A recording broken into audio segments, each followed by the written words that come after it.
Paula, wait! Stop running, my love.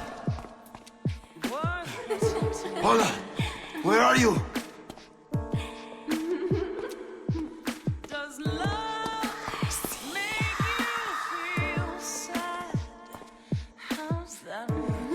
What the fuck?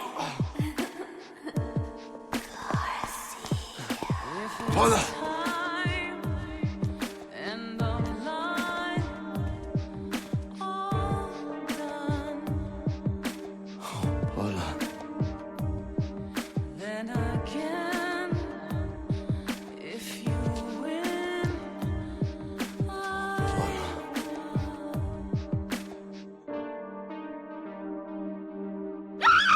Hijo de puta! That doesn't smell like Paula, unless she stopped showering.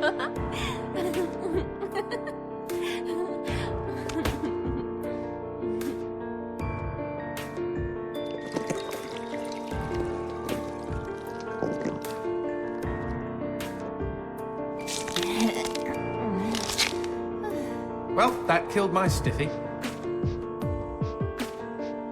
Garcia, is that you? You came to save me? Angel. Look out, G! It's a trap!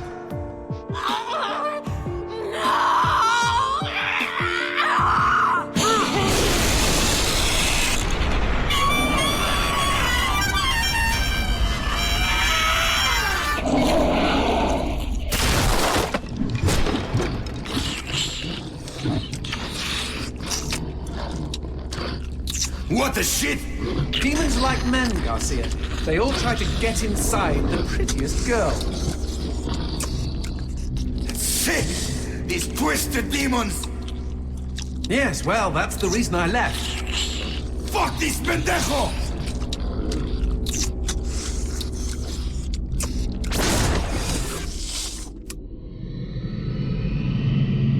If Mr. Man-on Monster wants to play, magnifico.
That bastard. He must be hiding around here somewhere.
Anybody home? Show yourself, hell monkey.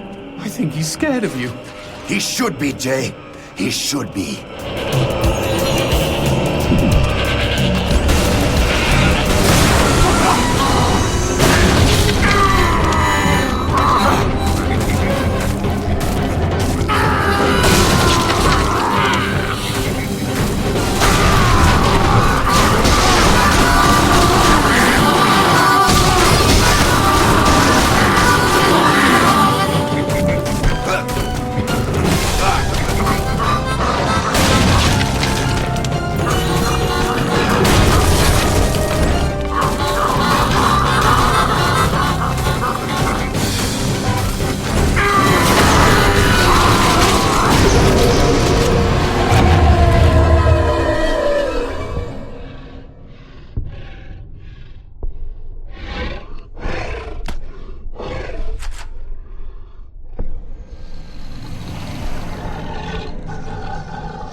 Nice rock. Shove it into my face, G. Trust me, it doesn't mean we're engaged or anything. Might be a tight fit, but okay.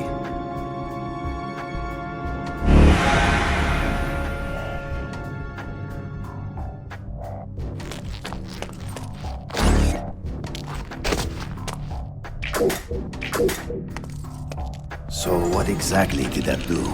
Blue gems let me transform into new tools of war, new gears of me. In other words, A new weapon. Magnifico. you know, I bet all the VIPs are walking around with blue gems.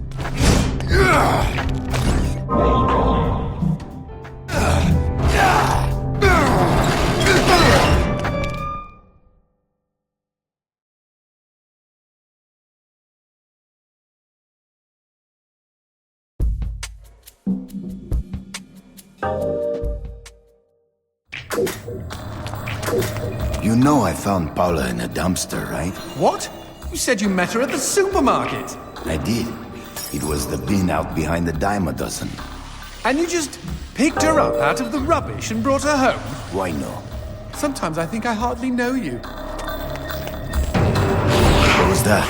I don't know, but we've got company, as in lots of. If we were up a chair, I would be happy to beat them with it.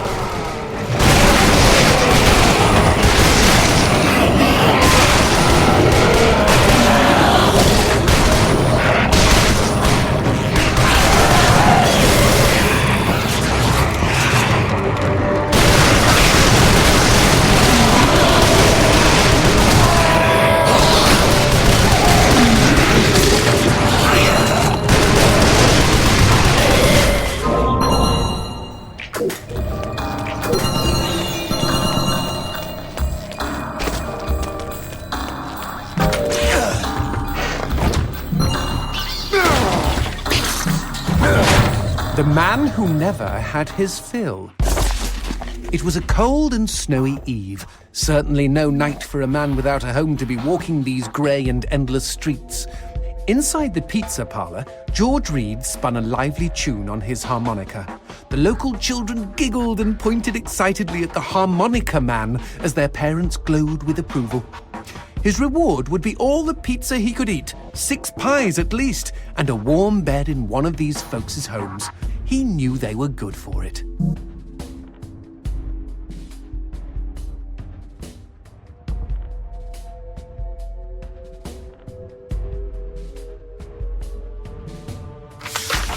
But when he tucked in for the night, George had not had his fill.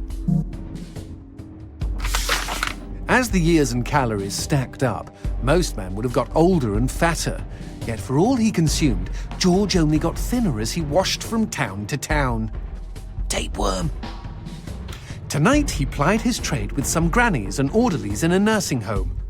Hoo-ah! His harmonica filled the room with joy. After devouring 3 helpings of pork chops and mashed potatoes, he eyed the plate of the old woman next to him. Juice dribbled down his chin. "Go ahead, Georgie," she said. "You're such a good boy. You shouldn't have to starve." But George had not had his fill.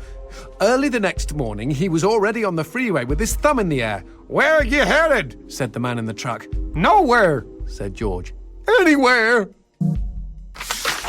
It was a new decade, and tonight George played to an all but empty bar in the city.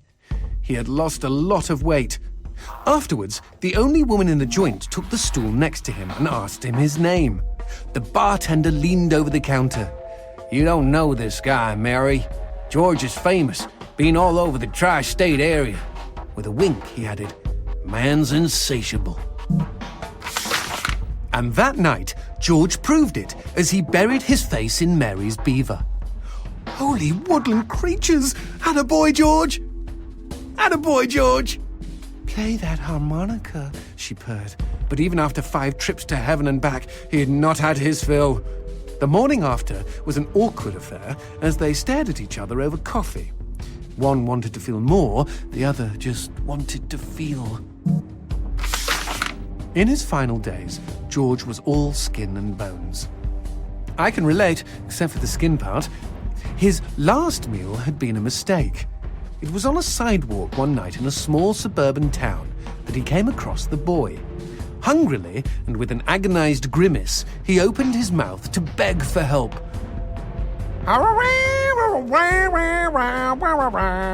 Out came a cacophony of wheezes and toots, but the boy understood. Wait, you mean Jorge ate his harmonica?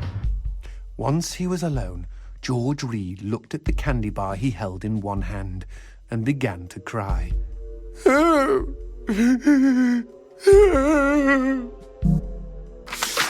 They found George's half-eaten body in a market next town over. In one hand he held a knife, in the other a fork. Chunks of flesh had been torn from his chest and his arms. Blood framed an eerie smile.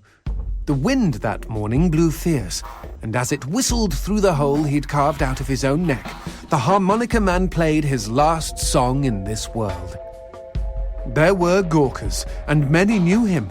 They shared stories of how he had filled them with hope, filled them with life. They, at least, had had their fill. Especially Mary. The end.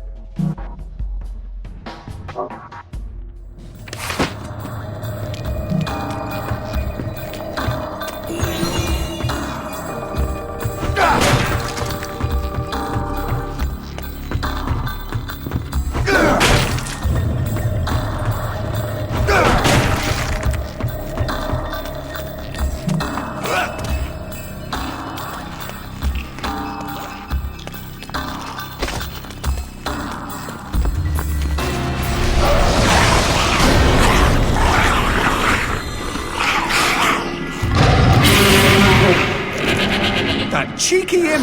He doused our goat! Then let's put out some lights of our own.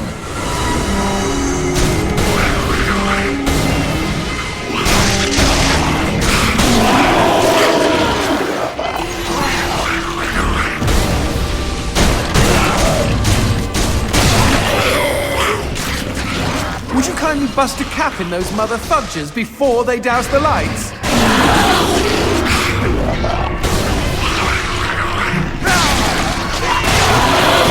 We never finished talking about you kidnapping Paula. I didn't kidnap her. You hauled her out of a skip. Isn't that illegal in some states? What did she say? Nothing. Not for weeks. I was afraid to even touch her, you know? Like she didn't belong to me. To anyone. But something changed. A cell phone. Put that on hold, G. We've got company.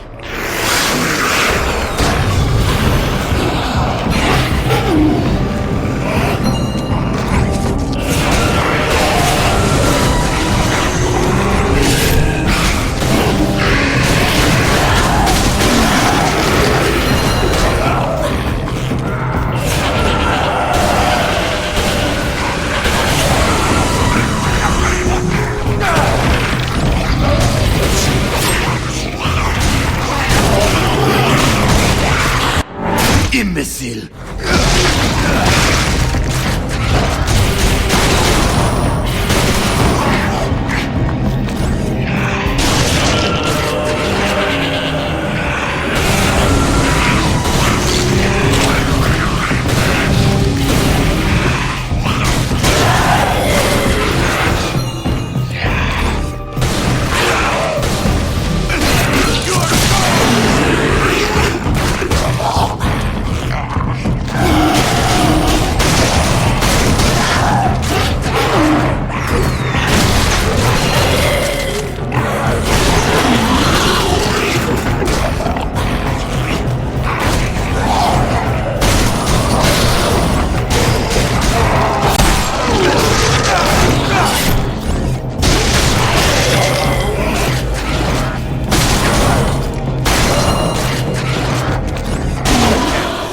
This about a phone call? Me and Paula were eating when the phone rang. Suddenly, she slams her fork down and says, "Don't answer it!" Creepy. First thing she ever said to me. But I got up to take the call. Johnson, you should have seen her. She jumped out of her chair, ran to the phone, and ripped it right off the wall. Whoa. Then she came and put her arms around me and started crying. It was the craziest, weirdest, sexiest thing I have ever seen. I have been hers ever since.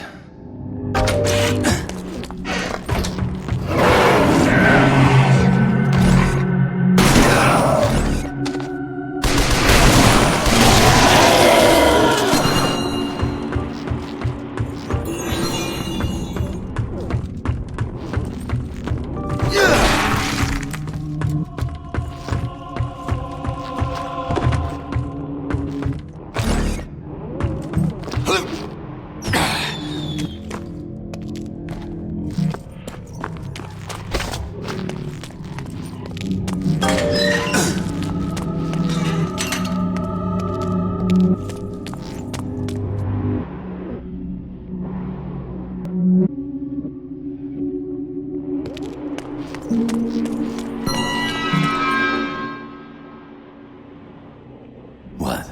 Demons don't like teeth? The gun laws here are very strict. Haven't you wondered why they don't shoot back? You and I are violating almost every rule in the book. Heck, I'm practically made of teeth.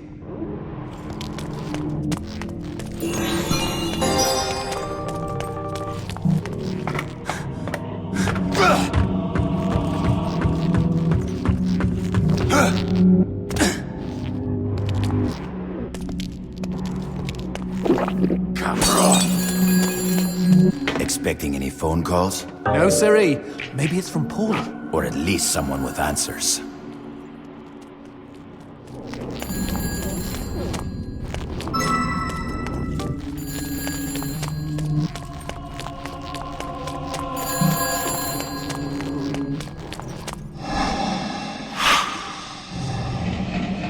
Dios mío. Paula, is that you? When will this fucking torture end? Ah! From hottie to hamburger, just like that.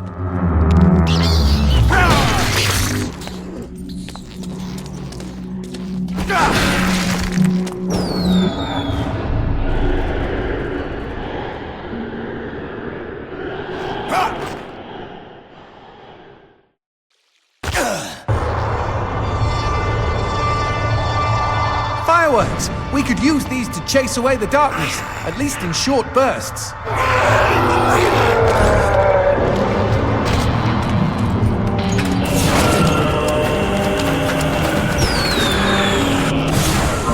Just look at them. Fiery sprinkles in a great big chocolatey sky. Johnson, shut up.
Magnifico.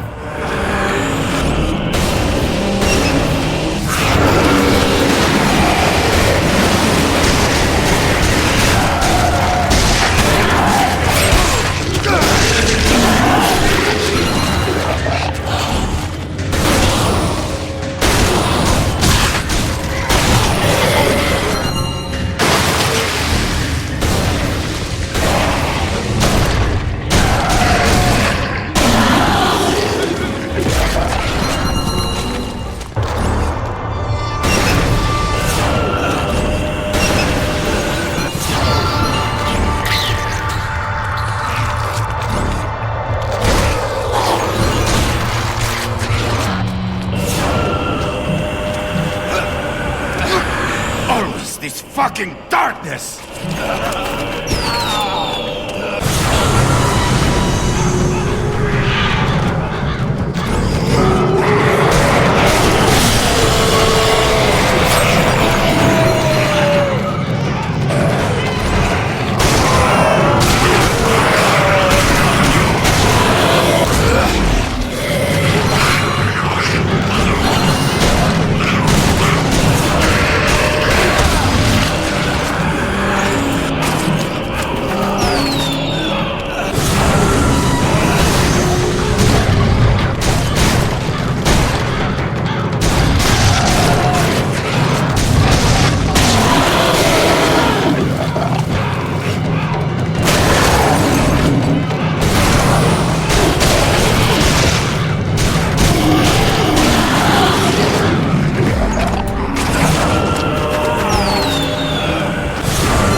What the shit is that? Let's take a closer look.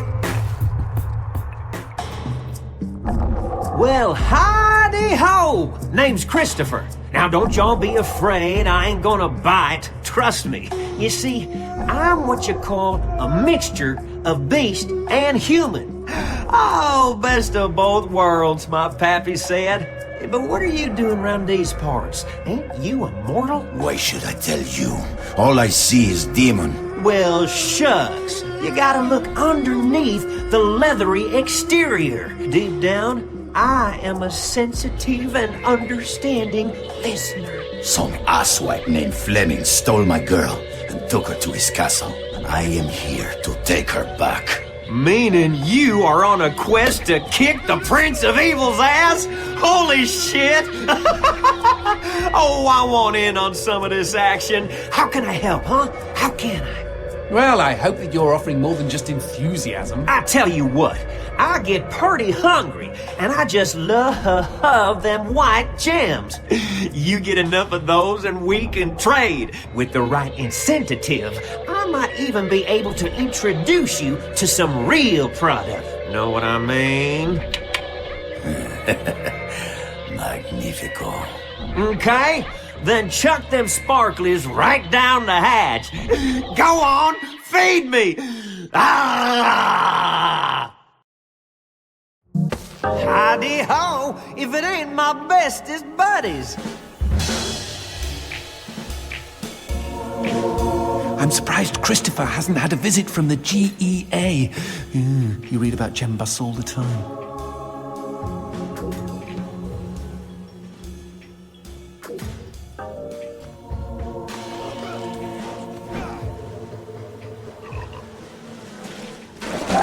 Happy trails! Looking for any rare items?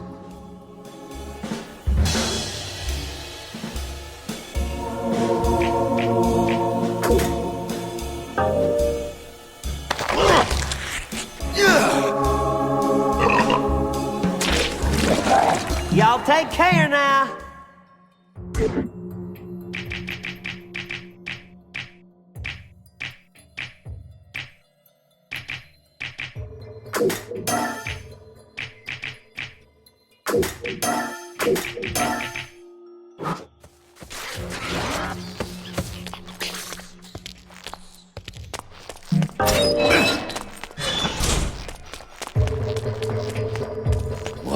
what's this?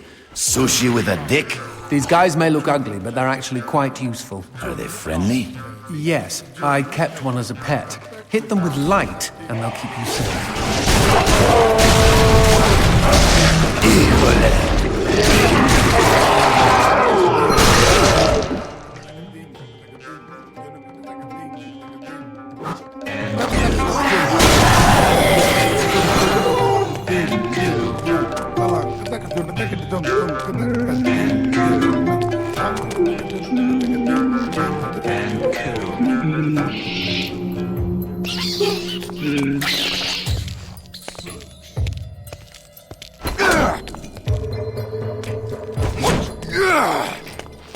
A cemetery. Really? I had no idea. No, there isn't. No need to get snippy. It's just this wasn't here before. Since when do demons get buried?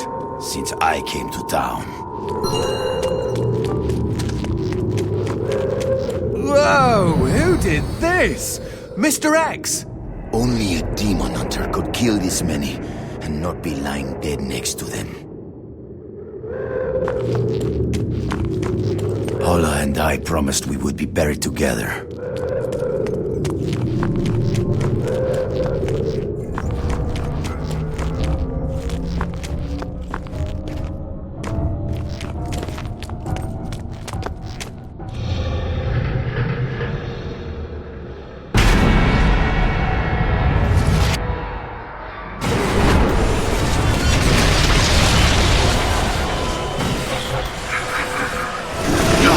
Any suggestions? Aim for the head!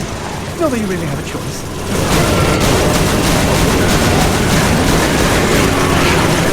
Shoot the red spots!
Darkness. Where is a goat when you need one? Okay. Crazy idea, G. What if we use that chandelier?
me, or are these crystals a bit phallic?